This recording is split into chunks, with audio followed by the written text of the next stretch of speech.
شیخ عبدالقادر جیلانی رحمۃ اللہ علیہ، جنہیں غوث اعظم بھی کہتے ہیں، بہت بڑے بزرگ اور ولی اللہ ہو گزرے ہیں۔ آپ کی ساری زندگی تبلیغ و اشاعت اسلام میں گزری۔ آپ رحمۃ اللہ علیہ کو بچپن ہی سے علم حاصل کرنے کا بے پناہ شوق تھا۔ آپ نے ابتدائی تعلیم تو اپنے قصبے جیلان میں ہی حاصل کی، لیکن دین کی اعلیٰ تعلیم حاصل کرنے کے لیے بغداد جانا پڑتا تھا۔ اس زمانے میں گاڑیاں اور موٹر کاریں نہ تھیں، اس لیے لوگ قافلوں کی صورت میں پیدل سفر کرتے تھے۔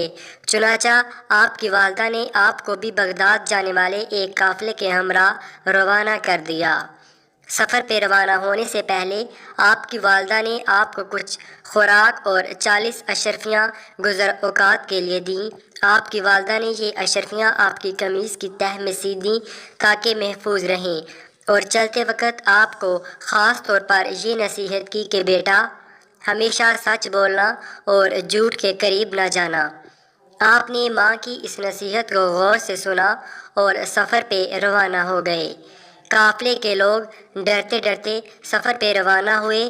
انہیں اس بات کا بھی خدشہ تھا کہ کہیں راستے میں ڈاکو قافلے پر حملہ نہ کر دیں، کیونکہ ان دنوں راستے غیر محفوظ تھے اور ڈاکو اکثر قافلوں کو لوٹ لیا کرتے تھے۔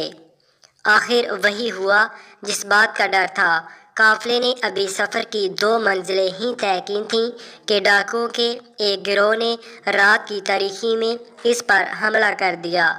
تمام قافلے میں افراتفری اور بھگدڑ مچ گئی اور ڈاکوؤں نے اہل قافلہ کو لوٹا۔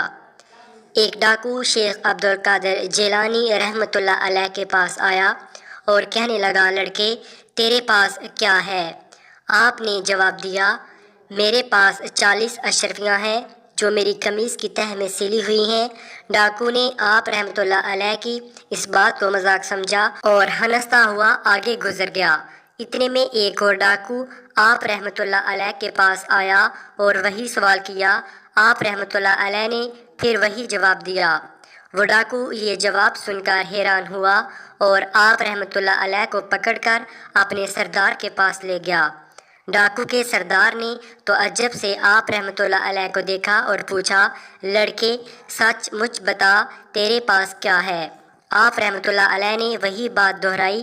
آپ کی یہ بات سن کر سردار کی حیرت کی انتہا نہ رہی۔ آپ رحمۃ اللہ علیہ نے اپنی قمیص کی تہہ کو کھولا اور پوری 40 اشرفیاں زمین پر گر پڑیں۔